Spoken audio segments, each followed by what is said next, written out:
Hello বন্ধুরা, good morning. কেমন আছো সবাই? আশা করি সবাই খুব খুব ভালো আছো, আর আমিও মোটামুটি আছি। আর এই যে দেখো, সকাল সকাল ঘুম থেকে উঠে পড়েছি, আর আমার গুবলু সোনা কিন্তু অনেকক্ষণ আগেই উঠে পড়েছে। তো ওকে ঘুম পাড়াতে গেলাম কালকের মতো। তো কাল তো ঘুমিয়েছিল, আজকে আর ঘুমোলোই না।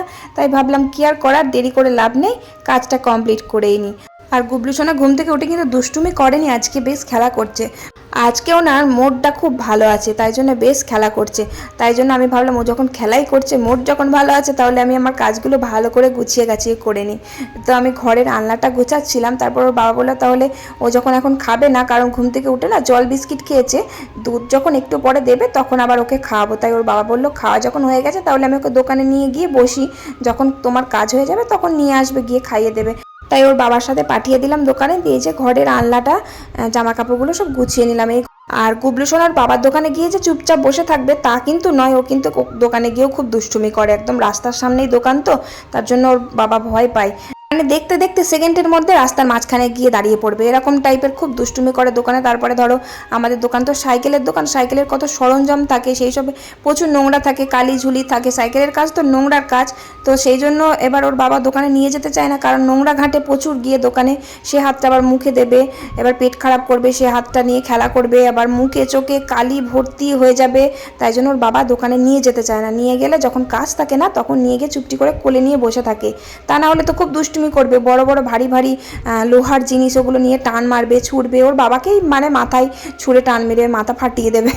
হ্যাঁ, ওরকম খুব দুষ্টুমি, এটা ওটা যা পায় হাতে, ইট ফিট যা পায় সব নিয়ে ছুঁড়ে ছুঁড়ে মারে। আর খেলনা খেলনা তো একটাও আসত নেই, যত খেলনা ছিল সব ভেঙে ভেঙে, মানে ভালো খেলনা দুম দুম করে ইট দিয়ে মেরে মেরে ভেঙে ভেঙে একদম গুঁড়ো গুঁড়ো করে ফেলবে, ছাতু করে ফেলবো। দুই ভাই সমান হয়েছে, আমার বড় ছেলেও তার কোনো মানে খেলনা ধরো মেলা টেলায় গিয়ে কিনে দিলাম, সেই খেলনাটা না সঙ্গে সঙ্গে বাড়ি এসে একবারে খোলার চেষ্টা করবে, যে খেলনাটা কি আছে দেখি তো ভিতরটা, এরকম ভাঙার চেষ্টা করবে। আর আমার গুবলু সোনা তো মানে মেলা থেকেই ভাঙতে ভাঙতে আসবে, এরকম টাইপের। খুব দুষ্টুমি। আমার বড় ছেলে কিন্তু ছোটোবেলায় খুবই শান্ত ছিল, এত শান্ত ছিল মানে যেখানে বসিয়ে রাখতাম সেখানেই বসে থাকতো, খেলনা দিতাম খেলনা করতো, খেলনা ভেঙে ফেলতো ঠিকই, কিন্তু আমার গুবলু সোনার মতো না, মানে ছুঁড়ে ছুঁড়ে কাউকে মারা, চুলের মুঠি ধরে মারা ধুমধামে, মানে যাকে পাবে উল্টোপাল্টাভাবে মার দেবে, চুল ধরে টানবে, চিমটি কেটে দেবে, এই সব জিনিসটা আমার বড় ছেলের কিন্তু ছিল না। আর মাঝে মাঝে না, এবার যতই ছোট হোক না কেন, মাঝে মাঝে খুব বিরক্ত লেগে যায়, একভাবে যদি মারতে থাকে না, মানে সহ্য করা যায় না, জানো তো এরকম কেন হয়েছে কে জানে। আমি তো মারকুটে নই, আমার বড় নয়, কার মতো হয়েছে সেটাই ভেবে পাই না। আর প্রচুর পাকা পাকা কথা, মানে কেউ ওকে শিখিয়ে দেয় না যেসব কথা, সেই সব কথাগুলো ও বলবে, মানে যেসব আমরা কথাগুলো বলি না সেই কথাগুলো না পুরো ক্যাচ করে রেখে দেবে, শুনে রেখে দেবে, দিয়ে পরে বলবে। এমন পাকা পাকা কথা, এমন এমন সময় এমন এমন কথা বলবে না, আশ্চর্য হয়ে যায় মাঝে মাঝে যে এই কথাটা আবার কে শিখিয়ে দিল ওকে। তাই এক এক সময় ধরো খুব বকা দিই, তখন বলবে যে আমি কি করেছি, আমাকে তুমি বকছো, আমি কি করেছি, এরকম করে বলবে। আমি তো আশ্চর্য হয়ে যাই, বাপ রে বাপ, এইটুকু ছেলের মুখে এরকম কথা, হ্যাঁ বড় হয়ে তো ফুলঝুরি ঝরবে। আর আমার বড় ছেলে কিন্তু ওর দিদা তারপরে মামার ভীষণ আদর পেয়েছে, মানে আমার মা আর আমার দাদার কিন্তু আদর পেয়েছে খুব, খুবই। আমার মা, আমি ধরো আমার মা যখন বেঁচে ছিল তখন তো ওখানে যেতাম আমার বড় ছেলেকে নিয়ে, আর আমার বড় ছেলে কিন্তু আমার ওখানেই হয়েছে, মানে আমার বাপের বাড়িতেই হয়েছিল, কিন্তু আমার বাবা বেঁচে ছিল না, আমার বাবা দেখতে পায়নি। তো তারপর খুব ভালোবাসতো আমার মা ওকে, আর আমার দাদা ওকে ভীষণ ভালোবাসতো, মানে মামা অন্তর জানা এত ভালোবাসতো। তো আমার ছোটো ছেলে কিন্তু না পেয়েছে মামার আদর, না পেয়েছে দাদুর আদর, না পেয়েছে দিদার আদর। দাদুর আদর পেয়েছে বলা ভুল, কারণ আমার এখানেও তো আমার শ্বশুরমশাই আছে, জেঠু শ্বশুর আছে, কাকা শ্বশুর আছে, 3-4টে দাদু এখানে, দাদুর আদর খুব পায় সত্যি করে খুব, কিন্তু দিদার আদরটা পায়নি। দিদাকে তো চোখেই দেখলো না, তা আদরের তো দূরের কথা, মামাকেই চোখে দেখলো না, মামা তো বেঁচে আছে তাই মামাকে কোনোদিনও চোখে দেখলো না এখনো পর্যন্ত। আর তোমাদের একটা খুব ভালো খবর জানিয়ে রাখি, সেটা হলো যে আমি রবিবারের দিনকে আমার বাপের বাড়ি যাচ্ছি, মানে আমার দাদার ওখানে যাচ্ছি, আমার যেখানে জন্ম হয়েছে সেই জায়গায়। মানে কত বছর পর যে আমি যাব সেটা আমি নিজেও জানি না, হয়তো 5 বছর কিংবা 6 বছর, না ভুল বললাম, কারণ দাদার বিয়ের সময় একবার গেছিলাম, সেটাই লাস্টে যাওয়া, তারপর আর যাইনি। অনেকগুলো বছর পর দাদা আমাকে যাওয়ার জন্য ফোন করেছিল, তাই ভাবলাম যাই দাদার সাথে একটু দেখা করেই আসি। অনেক দিন যায়নি, অনেক দিন মানে অনেক বছর যায়নি। ওখানকার মানুষগুলো সত্যি আমাকে ভীষণ ভালোবাসে। ছোটোবেলা থেকেই মানে এত আদর পেয়েছি না ওখানে। আমার নিজের বাড়ির থেকে না আমার পাড়ার যে জেঠিমারা আছে, জেঠুরা, ওদের বাড়িতেই আমি বেশিরভাগই থাকতাম, খাওয়া দাওয়া করতাম, সত্যি করে তাই। মানে আমি পাড়ার ওখানকার আর কি আদরের মেয়ে ছিলাম, সবাই খুব ভালোবাসতো আমাকে। তো সবার সাথে দেখা হবে, একটা মানে ভীষণ একটা আনন্দ হচ্ছে। তো আমি একাই যাব, কারণ ওখানে থাকবো না। আমি সকালবেলা যাব আর বিকেলের দিকে চলে আসব, কারণ মা নেই বাবা নেই, তাই আমি আর কাউকে নিয়ে যাচ্ছি না। অনেকটা রাস্তা জানো তো, তাই জন্য ছোটো ছেলেপিলেগুলোকে আর নিয়ে যাবো না এই রোদে গরমে। আর যদি মা বেঁচে থাকতো তাহলে কিন্তু আমি ওখানে গিয়ে থাকতাম আর আমার দুই ছেলেকেই নিয়ে যেতে পারতাম। তো কারণ অনেকটা দূরের রাস্তা, তো তাই জন্য আর নিয়ে যাচ্ছি না। অনেকটা দূরের রাস্তা, এখান থেকে 3টে বাস পাল্টাতে হয় বাসে করে গেলে। আর ট্রেনে করেও যাওয়া যায়। ট্রেনে করে আমি আমার মায়ের সাথে যেতাম, সেটা হচ্ছে লক্ষ্মীপুর দিয়ে, ওদিক দিয়ে একটা মানে ঘুরে রাস্তা আছে, সেটা সেটা দিয়েও যায়। তো আমি ভাবছি যে ট্রেনে করে যাব আর আসার সময় বাসে করে আসব, কারণ অনেকটা রাস্তা তো বাসে করে যেতে গেলে না আমার প্রচণ্ড বমি পায় বাসে, আমি একদম উঠতে পারি না, প্রচণ্ড কষ্ট হয়। তাই ভাবছি যাওয়ার সময় ট্রেনে করে যাব আর আসার সময় বাসে করে আসব। তো দেখা যাক কতদূর কি যেতে পারি না পারি। এখন তো তোমাদের বলেই দিলাম, ইচ্ছে তো আছে যাওয়ার, আমার বড়মশাইও যাওয়ার জন্য বলেছে। আমার ওদিকে দাদাও জানে যে আমি যাব রবিবার দিন, তাই তোমাদেরকে জানিয়ে দিলাম, কারণ সেদিনকে তো আমি ব্লগ করব, তোমরা দেখতে পাবে আমার দাদাকে, আমার বাড়িটা যেখানে আমি জন্মেছি, কখনো তো তোমরা দেখোনি। আর অনেকে কমেন্ট করেছে যে বাপের বাড়ি থেকে কেউ খোঁজ খবর নেয় না, বাপের বাড়িতে যাও না নাকি। তো সবাইকে দেখিয়ে দেবো আমার বাপের বাড়ি কোন জায়গায়, কোন জেলায়, কোনখানে অবস্থিত, সবাইকে দেখিয়ে দেবো। আমার খুব আনন্দ হচ্ছে যে আমি ওখানে যেতে পারবো। যতটুকুই থাকি না কেন আমার ভীষণ আনন্দ হচ্ছে, অনেক বছর পর যাব তো তাই। তো যাই হোক, তারপরে যখন যাবো তখন দেখো তোমরা। তারপরে এই যে কাজ তো প্রায় কমপ্লিট হয়েই গেল, আর আজকে অনেকগুলো জামা কাপড় কাচলাম। আর একটু সকাল সকাল উঠে পড়েছি তো, তাই দেখো কাজগুলো কত সুন্দর গুছিয়ে করতে পারছি। আর দেরি করে উঠলে না ঘুম থেকে অনেকটাই দেরি হয়ে যায়, হুটোপাটা লেগে যায় কাজ করতে। তারপর কাচাকুচি করলাম, কাচাকুচি করে এসে নিচে যে উপরের গ্যাস শেষ হয়ে গেছে, গ্যাস এখনও সিলিন্ডার লাগানো হয়নি, পাইনি সিলিন্ডার। তার জন্য সেই নিচে এসে বড় ছেলের ভাতটা আগে বসিয়ে দিয়েছিলাম, তারপরে আমার গুবলু সোনার দুধটা ফুটিয়ে নিয়ে গেলাম।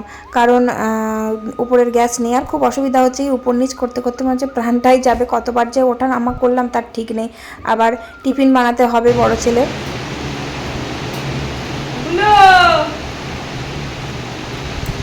ঘুমিয়ে অকাতর, তোর কি হলো?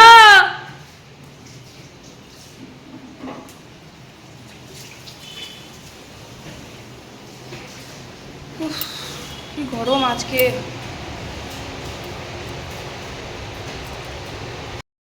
আর গুবলু সোনা যে দোকান থেকে এসে না ঘুমিয়ে পড়েছিল, আমি জামা কাপড় কাচছিলাম তো এসে দেখছি ঘুমিয়ে গেছে। তারপর ঘুম থেকে তোলালাম। আর আমার বড় ছেলে দেখো মুখটা বেজার হয়ে আছে, ওকে ভাতটা একটু মানে প্রেশার কুকারে করেছি তো, দিয়ে এবার গলে গেছে ভাতটা, বুঝতে পারিনি আমি। ভাতটা বসিয়ে উপরে কাজ করছিলাম, নিচে গিয়ে দেখি ভাত পুরো গলে গেছে, তাই ওর মুখটা বেজার, ভাত কলা ভাত খেতে পারে না। আর ওকে একটা ডিম ভাজা দিয়েছিলাম, ডিম ভাজা আলু সিদ্ধ দিয়ে ভাত দিয়েছিলাম, কিন্তু ওই যে তরকারি খেতে খুব পছন্দ করে, তরকারি আগে আগে খেয়ে নিয়েছে, দিয়ে শুধু ভাত খাচ্ছিল। তো যাই হোক, তারপর আমার গুবলু সোনাকেও খাওয়ালাম, দিয়ে আমিও একটু চা খেলাম। চা খেয়ে যে নিচে চলে এলাম, নিচে এসে দেখছি মাছ নিয়েছে, রুই মাছ। তো মাছটা কেটেই নিয়েছে, খুব ভালো হয়েছে কেটে নিয়েছে, তাহলে না তা না হলে আবার আমাকে কাটতে হতো। তো আমি এই যে আঁশটা ছাড়িয়ে ভালো করে মাছটা ধুয়ে নিচ্ছি। আর মা তো ভাত বসিয়ে দিয়েছে অনেকক্ষণ আগেই। আর মাছ অনেকটাই নিয়েছে, তাই দু জায়গায় করে ফ্রিজে কিছুটা রেখে দেবো, আর আজকে কিছুটা তরকারি করব, ঝোল করব। তো মাছের তেলটা ভালো ছিল, মাছের তেলটাও নিয়ে নিলাম। আর মাছ কিছুটা ফ্রিজে রেখে দিলাম, আর কিছুটা এই যে নিয়ে চলে এলাম রান্নাঘরে।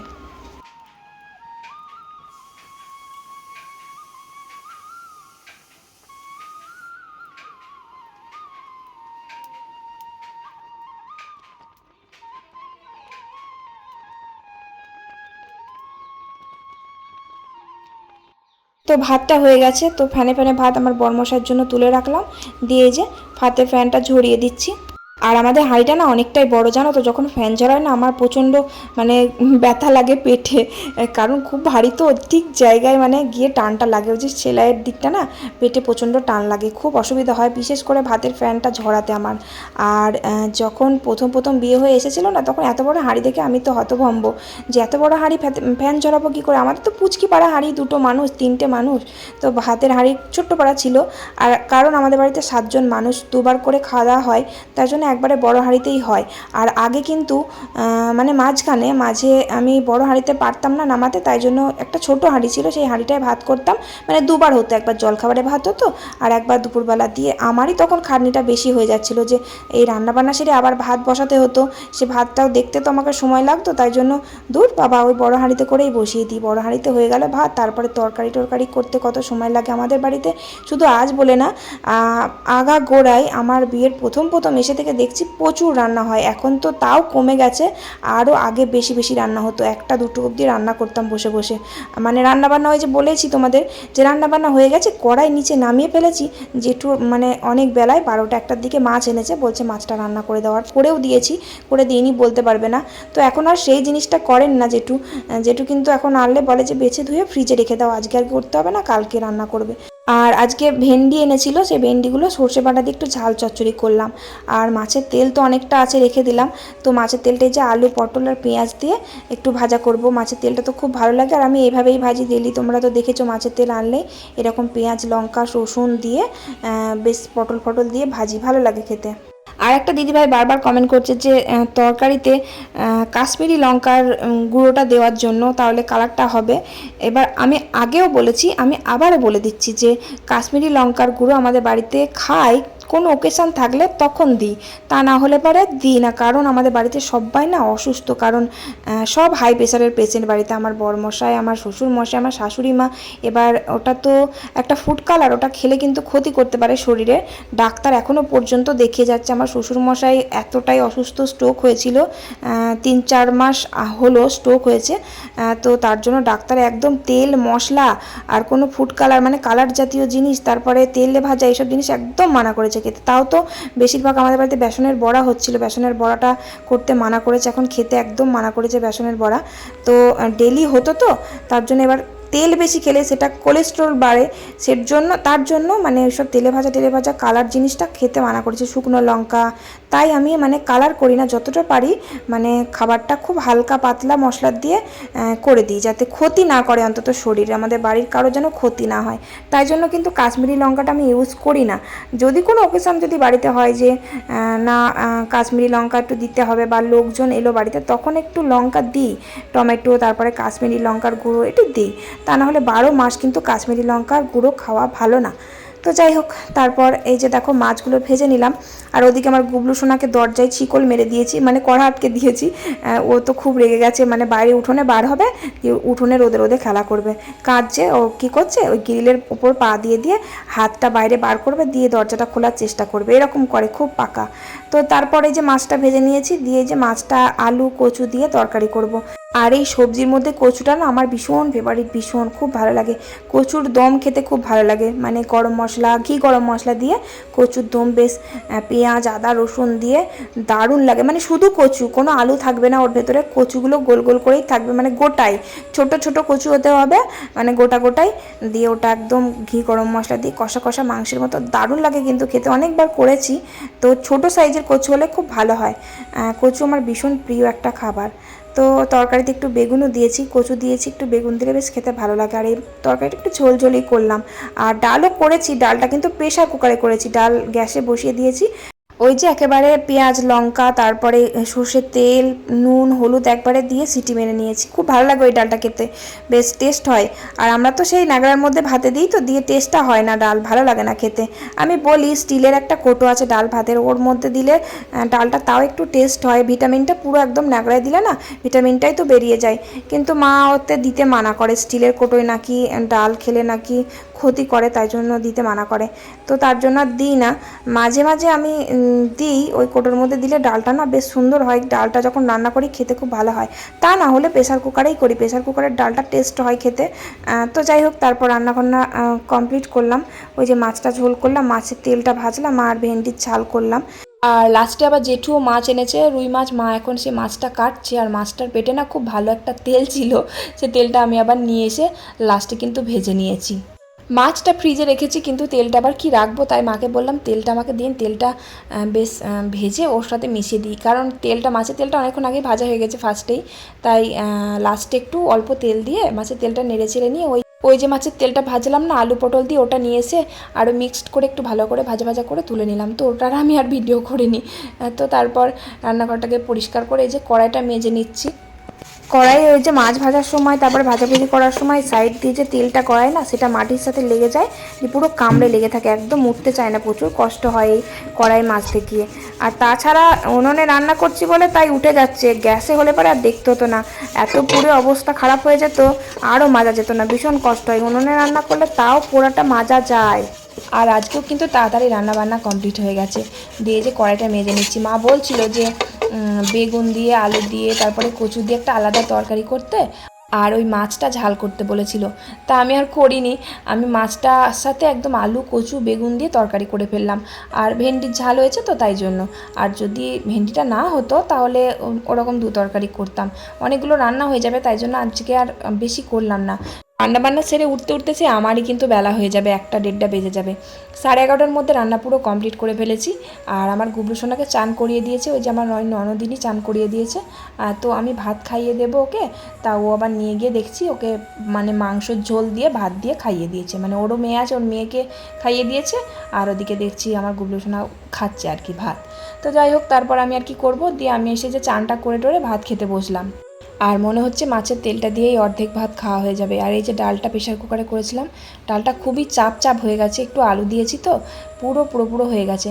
মানে এরকম চাপ চাপ ডাল খেতে আমার বেশ ভালো লাগে, কিন্তু আমার বড় আবার এত পুরো ডাল খেতে ভালোবাসে না, পাতলা পাতলা টক ডাল হবে খুব ভালোবাসে, টক ডাল খেতে প্রচুর ভালোবাসে। কিন্তু টক ডাল করছি না, টক ডাল করলে পরে আমাদের বাড়িতে সবাই খায় না, আমার গুবলু সোনাকে টক ডাল খাওয়ায় না, আমার খাই, আমার ভালো লাগে, কিন্তু শুধু খেতে ভালো লাগে, কিন্তু ওই ভাতের সাথে মাখিয়ে টক ডাল দিয়ে আমি খেতে পারি না। তাছাড়া যদি কাঁচা আমের টক ডাল হয় তাহলে ভালো লাগে, ওই তেঁতুল দিয়ে টক ডাল ভালো লাগে না। তারপর আমড়া দিয়ে ডাল সেটাও ভালো লাগে, কিন্তু ওই তেঁতুল দিয়ে ডাল আমার মোটেই ভালো লাগে না, তাই জন্য করিনি। আর ওই চাপ চাপ করে ডাল করেছি, ওটা প্রেসার কুকারে করেছি। আর ওই যে মাছের তেল ভাজা, তারপরে ভেন্ডির ঝাল, আর ওই মাছের ঝোল, ব্যাস আলু কচু বেগুন দিয়ে তরকারিটা কিন্তু জাস্ট ফাটাফাটি হয়েছিল সত্যি। আর ছাদে তো জামা কাপড় মেলা ছিল, তো যা হাওয়া দিচ্ছে, এত হাওয়া বইছে চারিদিকে, সব ছড়িয়ে ছিটিয়ে কোথায় গিয়ে পড়েছে তার ঠিক নেই। মানে এদিক ওদিক হাওয়ায় নিচে গিয়ে পিছনে পুকুর পাড় কোথায় গিয়ে পড়বে তার কোনো ঠিক নেই। আর ক্লিপগুলো কিনলাম, আমার বড় ছেলে ক্লিপগুলো নিয়ে গিয়েছে কোথায় ফেললো, এত দুষ্টু না দুই ছেলে, কি বলবো। ওই যে ক্লিপগুলো এখানে সব ছাদে রেখে দিয়েছিলাম, নিচে নিয়ে গেলে আবার মনে থাকবে না আনতে, হুটো পাড়া, তাই জন্য আমি ছাদে ওই দড়িগুলোতে না সব লাগিয়ে রেখে দিয়েছিলাম ক্লিপগুলো। কিন্তু আমার বড় ছেলে যে ছাদে আসবে, যে ক্লিপগুলো নিয়ে গিয়ে নিচে কোথায় খেলা করেছে না করেছে ফেলে দিয়েছে, দিয়ে এখন আর খুঁজে পাচ্ছি না। যে ক্লিপগুলো দিয়ে রাখলে পরে অন্তত হাওয়া দিলে ছড়িয়ে ছিটিয়ে পড়তো না, জিনিসটা শুকিয়ে যেত, যেটাই মেলি না কেন শুকিয়ে যেত। সব মেলেছি আর সব নিচে পড়ে গেছে। কোথায় যাচ্ছ? মাঠে? মাঠে যাচ্ছ? বাবু খাওয়াই হয়নি, মাঠে যাচ্ছ? আসছে দেখো কি মজা, দাদু যাবে তো।